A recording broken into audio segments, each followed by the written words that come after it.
Imagine a world where every setback fuels your growth and every challenge straightens you and every stressful moment transforms into an opportunity. This sounds like a superpower, right? Well, for entrepreneurs, it's not a fantasy. It's a vital skill.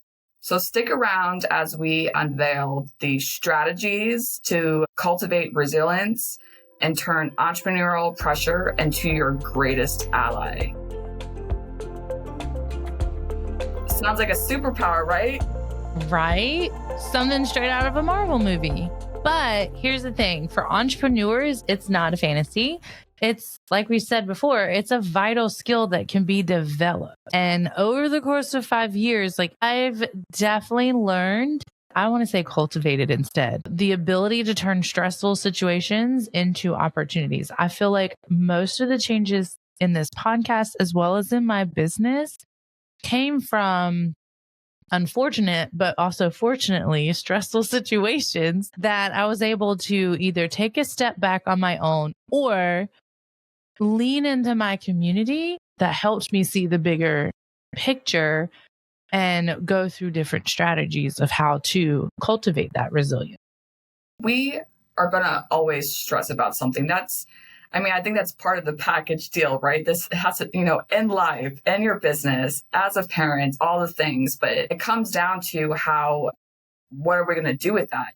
Stressing out and all that, but we have to figure out a way to take that pressure off ourselves because we know that it's real. If you're running a business, pressure isn't optional. Yes, we might feel under pressure, but we have to figure out a way to step back and not feel the pressure. It really isn't. I think no matter what business that you are in, whether you're a Pinterest strategist like me dealing with algorithm changes on other platforms and how that affects my strategy, or managing the behind the scenes chaos of multiple businesses, resilience isn't just nice to have, it's literally survival.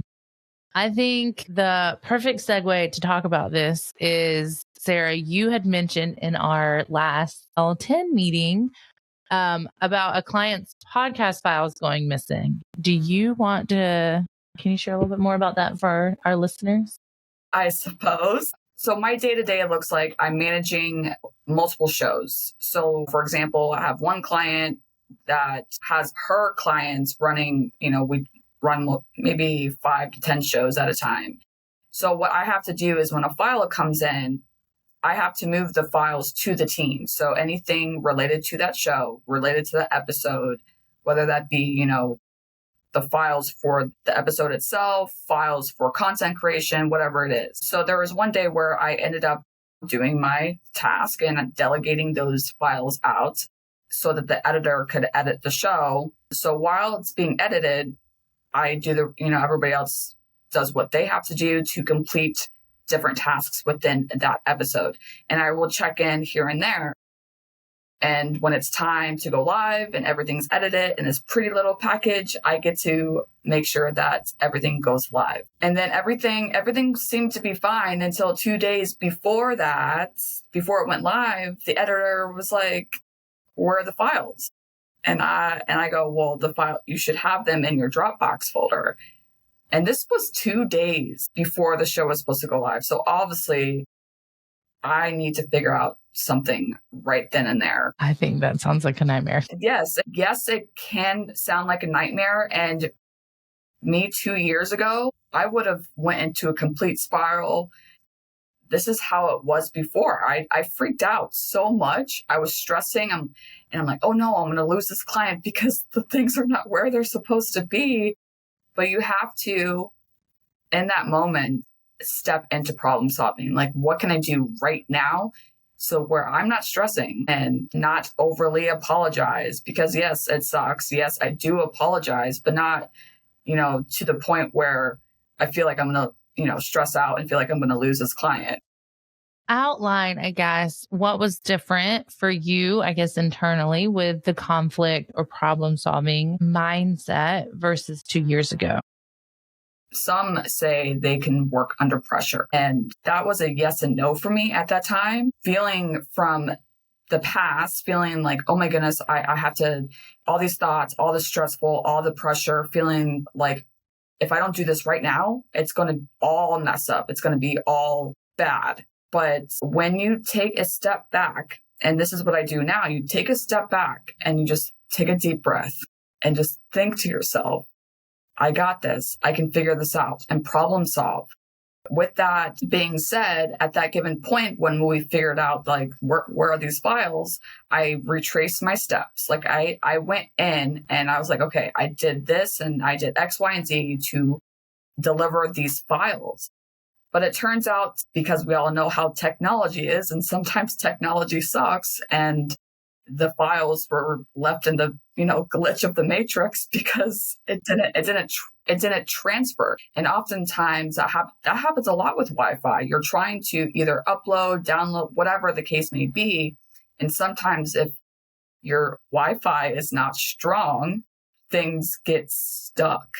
I mean, even when we record this podcast, sometimes I've noticed that there's some glitches as we are recording, but am I going to freak out in the middle of recording and be like, Dana, like this is not working?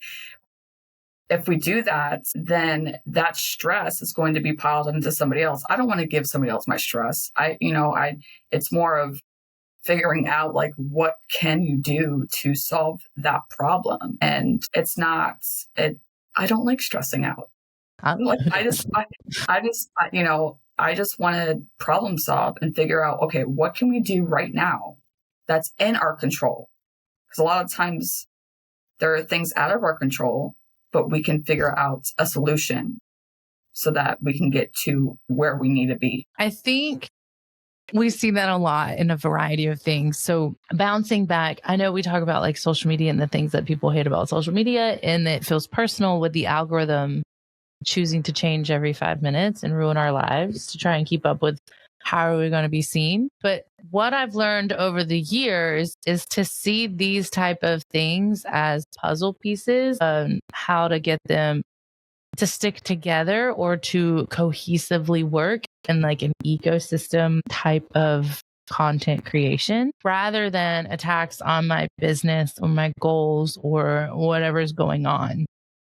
So when I am able to be in creative visionary mode and I create a podcast, then I look at how I can break down the podcast into like social media content, like based on what's currently trending, but I'm not going to completely recreate the wheel. So at the time of this recording, because I know by the time it goes live, it's probably going to change. But at the time of this recording, reels and carousels are top performers on social media. Mm-hmm. So this podcast is going to get broken down into at least one carousel and multiple reels, because we're funny and we're relatable and we want to put that on social media to connect with our audience. And then we're going to have the lovely optimized caption, but it's not going to stop there, because we do not, the puzzle pieces, again, we don't want to rely on the stress of just social media. So then we're going to turn it into other things like Pinterest, pins, and giving it a longer shelf life and make it discoverable. It's also going to go on YouTube. We're going to share it with our newsletter. So we're taking all of these pieces and basically making our content resilient to the ever-changing algorithm that used to feel personal, but now it doesn't. That is, I believe, is a mindset shift. So what are the actual strategies that got you there so that you don't feel stress, so that you don't feel the pressure? So mine is, resilience is a mindset game in a sense. So it's not just thinking positive thoughts, even though that's a big thing. It's also about practical, consistent steps and taking action, not just thinking about it, but taking action. So strategy number one is to build a bounce back routine. Most entrepreneurs don't have a plan for when things go wrong. And this is the wedding planner side of me coming out. Most of us are in reaction mode. But having a bounce back routine means that you have predetermined steps already mapped out in your SOP, your playbook, to take when facing setbacks. So for me, I do my best with what I call a 24-hour rule. When something stressful happens, I give myself 24 hours to feel frustrated, disappointed, hide under the covers in my room, vent to my husband or whoever else is in my corner.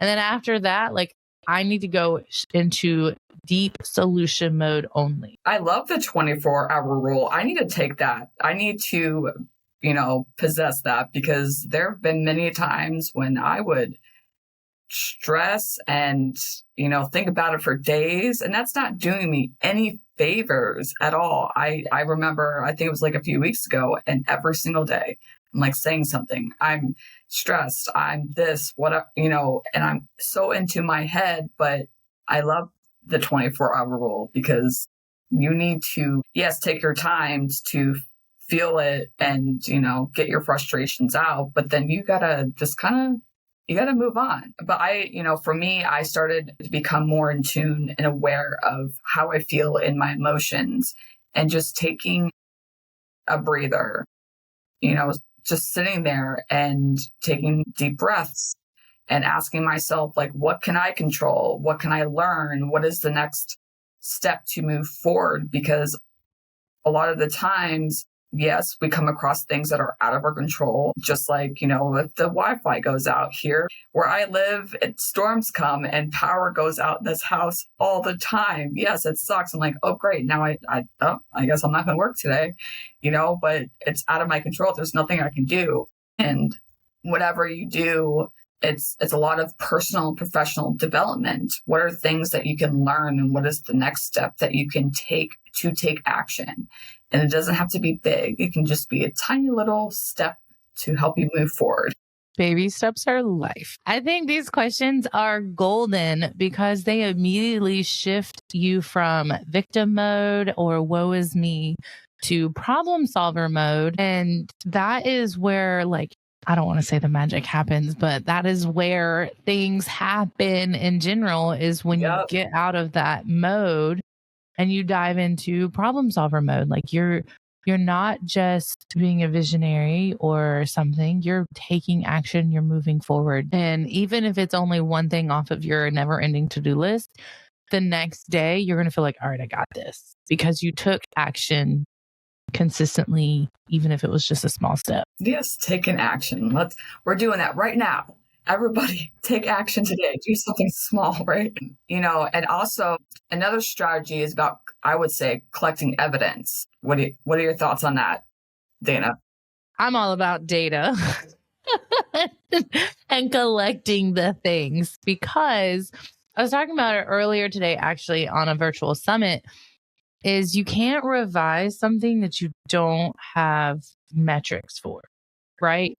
So we want to be intentional with what we're documenting. We want to see the wins, small and big, but we also want to document recoveries. We want to see how we bounce back from not terrible, but setbacks, hiccups, hurdles, and how did you handle them successfully? Could they be handled differently? You need to document that, not just with yourself, but if you have a team, so that when you are in a team meeting and you're identifying and discussing things, you can more accurately and confidently map out how to handle it in the future, because it's probably going to happen again. Maybe not the same exact thing, but something very similar. So that way you can no longer, again, react, but you're already planned ahead. And when it happens, your feathers aren't going to get ruffled. You're literally handling something before it even becomes a problem. Exactly. And, we remember all the failures, we remember well, that sucked and this stressed me out, because I can tell you, I can think right now, I can think about a million things that I felt like I failed at. But when we win, when we're, the victories that we have, we push them to the side. We cannot do that anymore. And I realize this quite often, because a lot of the times people, especially on social media, right? They say, celebrate your wins. But why, at first I feel weird about that, because celebrate my wins, that means I'm talking about me. And, but I think it's encouraging I suppose. I think it's encouraging for others to, again, share their victories, share their wins, because if you do not share those wins, not necessarily share, but if you don't celebrate them, then you're back to remembering all the things that were not good. Mm. Lean into the good things. Well, I think that kind of leads us easily into our third strategy, which is building a support ecosystem. I'm all about an ecosystem if you haven't paid attention to that by now.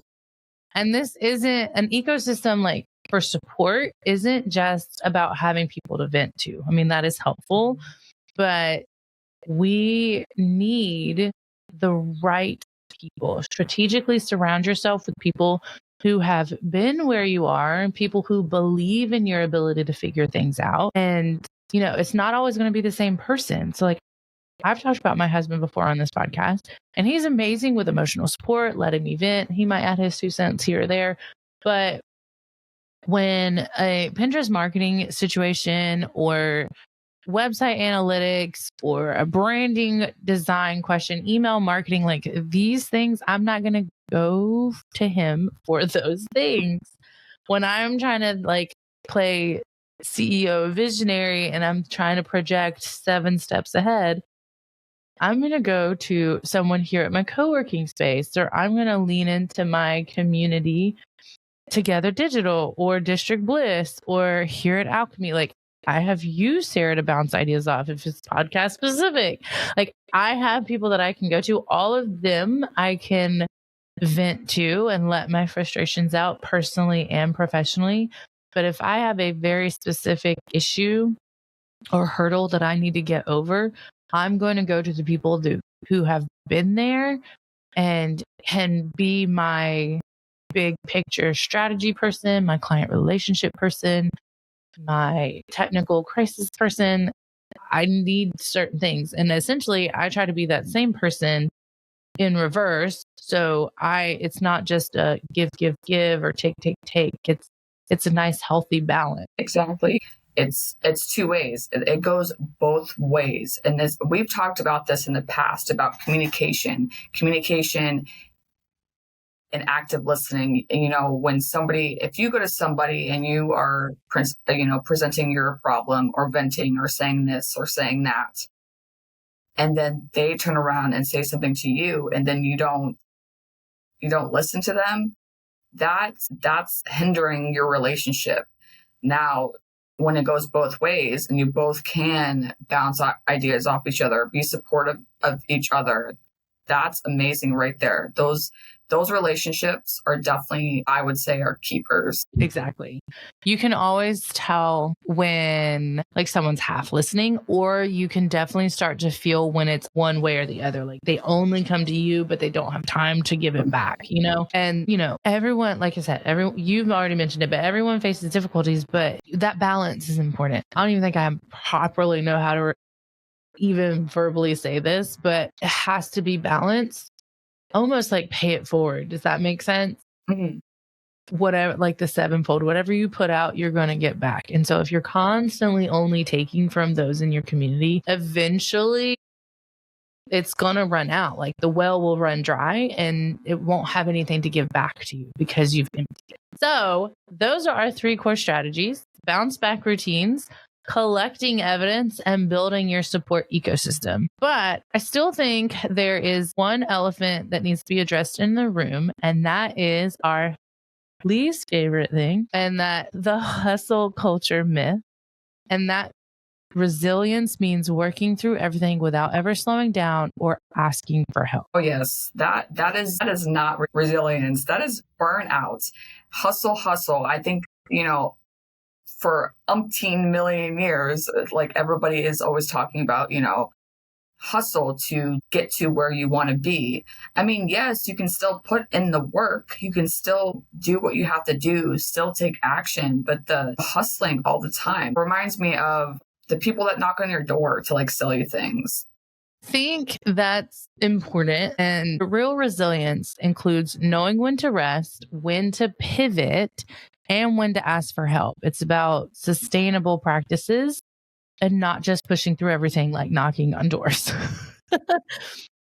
Which honestly, sometimes it feels like that's what we do just on the online space. Yeah, But exactly. entrepreneurial resilience, we have to think not just short term, but long term, because our businesses depend on us being functional, not just today, but next month, next year, 5 years from now, 10 years from now. So that means the most resilient thing that you can do is to take a day off or to change your approach entirely, because what works for us today is not going to work for us tomorrow. And we have to think, as difficult as it is, okay, this is where I want to go.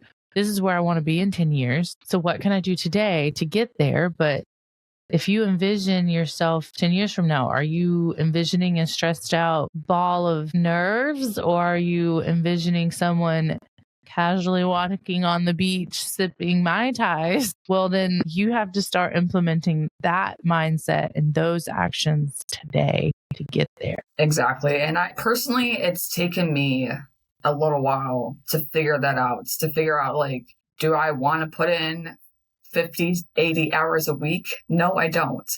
But you can still find time in your day to make changes, to take action. Going back to the hustle thing, yeah, in my mind, hustle equals working 80 hours a week. Like, I don't want to do that. And I think that a lot of us, that's why we created and started our businesses, because we wanted to do it differently. We wanted to go sit on the beach and sip on a cocktail, enjoy our life. But we have to be willing to be flexible so that we're not stressed and we're not taking on all this pressure. Because when we take on all that pressure, I know me, like my head wants to explode. Like I want to throw in the towel because I feel too pressured or I feel too much stress. That is not fun. Like, what's the point if that's how it's going to be? Exactly. I think before we wrap up on all of the resilience, I think we should try something new. The creative CEO confession segment. And Sarah, it's your turn. I'm going to put you in the hot seat of sharing something that perfectly ties resilience into the conversation. Okay, so here's my confession. I used to think resilience meant never showing that I was struggling. And I thought that I had to keep that to myself. I thought if my clients, if my colleagues saw me stressed out, that would damage my credibility. I think too many of us already understand and get this. I never wanted to show that I had I guess you would say weakness, so I would pretend everything was fine. And even when it wasn't, I would handle everything behind the scenes and then present the solution like it was no big deal. Like here's the solution. Although behind the scenes, I wanted to pull my hair out, but I didn't want to show that. I did not want to say, hey, like I'm feeling this, because again, I didn't want to ruin my credibility. Like I know I'm smart, but I didn't want to show the low end of myself.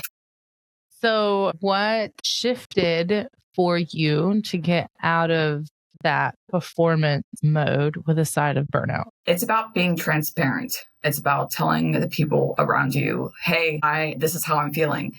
It's not that I'm falling apart, but I'm feeling stuck. Like I've done this with clients before. I've told them like, hey, I can't work today because of this. I can't deliver this task today, but telling people what's going on without being too personal, without giving too much information. Because I know all of us are going to go through something in our life. We have, personal things that we have to deal with. We're going through changes in our life.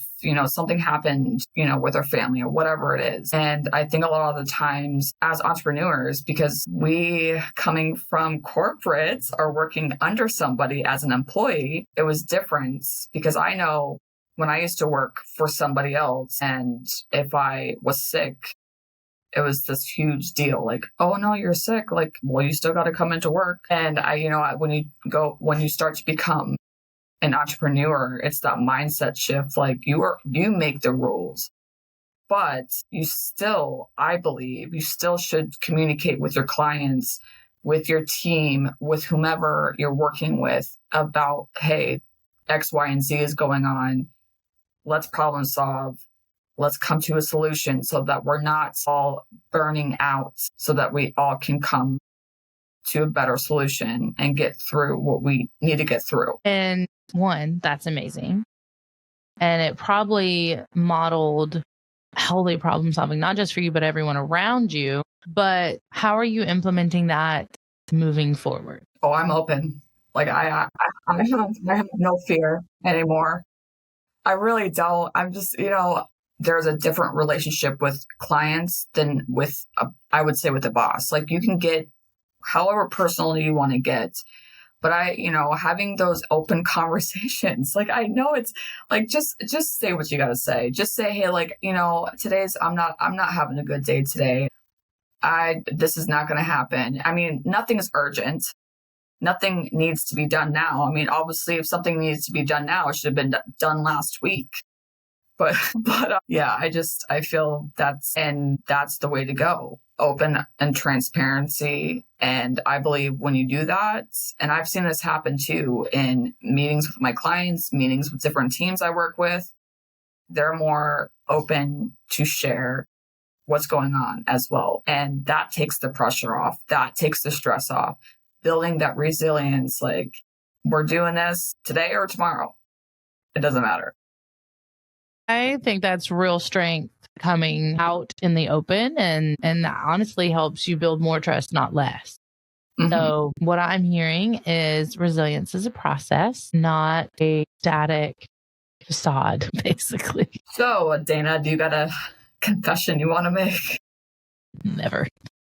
I want to keep it all to myself. No, honestly, it makes me resilience makes me think about how I handle strategy changes with my clients now versus how I used to.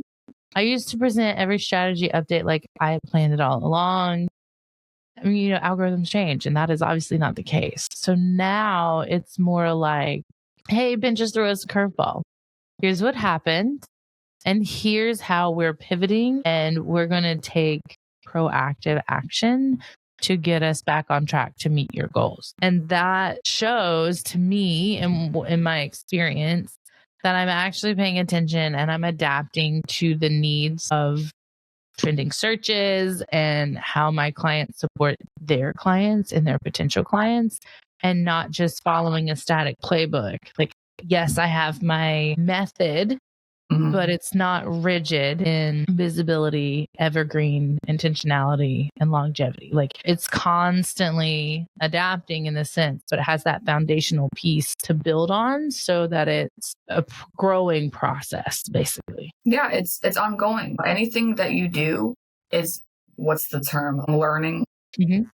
Lifelong learner. You're continuing learning. It's never going to stop. And with every soft skill that we talk about, it's going to take time. It's going to take practice. It's going to have, come with ups and downs and open conversations to figure out where you want to go. Just know that everything can be improved and you will continue to thrive. That's what I believe. So what is your biggest takeaway from today's conversation? It's knowing that resilience isn't unbreakable. It's knowing that you're able to rebuild. So if something does happen, you know that you have those tools that you can actually learn and practice. And I love that. For me, it's remembering that every entrepreneur, no matter what their industry or niche, faces these same type of pressures. The difference is in how we respond to them and how we use them to grow and not shrink. So whether it's dealing with algorithm changes, a client crisis, or just the general chaos of running a business and having a family and living a whole life, you can actually develop the skills to not just survive these things, but to thrive and come out better on the other side of it. And that's definitely a win. So when you figure, when you get to that point and you're like, yes, I got this, I'm doing great, share the win, share the victory and say like, I'm doing it. Cause, I said this earlier where I felt weird sharing my wins because thinking it's selfish. No, just do it. Just share your victories. I want to hear it. Absolutely, we want to hear it. We want to share how we can help you build resilience in your business. If you're feeling overwhelmed by all the moving parts of your business, we can definitely help build solid foundations together, which will help you with being resilient and pushing through. And if you're struggling to get consistent visibility for your business, Pinterest strategies might be your most resilient superpower. I help service-based entrepreneurs create sustainable Pinterest systems that work or that keep working even when you're dealing with other challenges. Because having a marketing channel that runs on autopilot is kind of a business resilience every entrepreneur needs. We thank you for being here today. All of our information is going to be in the show notes. Until next time. Thanks for spending time with us today. If something in this episode gave you a fresh perspective, share it with a friend or send us a DM. We love hearing how these conversations land with you. And if you're curious about how soft skills can support your next season of growth, we each have more resources to share. You can find Dana on Instagram at danas.desk.nc for Pinterest strategy and intentional marketing. And Sarah at URembert for team development, business leadership, and podcast support. Until next time, keep leading with purpose and growing with intention.